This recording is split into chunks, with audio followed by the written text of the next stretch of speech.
सनातन धर्म वृद्धिंगत करायचा, लोकांच्या मनात रुजवायचा म्हणजे काय करायचं हो?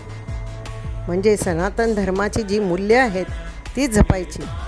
सण वार, पूजा अर्चा, पालखी, जे आपले पुरातन रीती रिवाज आहेत देवाधर्माचे, त्याचं पालन करायचं.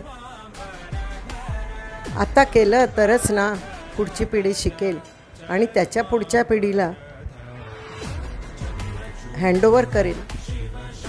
हाच सनातन धर्म आहे. आणि सनातन धर्माचा ही पिढ्यानुपिढ्या चालून आलेली आहे. ही कुठल्याही पुस्तकात नाही, पिढ्यानुपिढ्या चालून आलेली आहे ही परंपरा. सनातन धर्माची परंपरा आपण समृद्ध केलंच पाहिजे.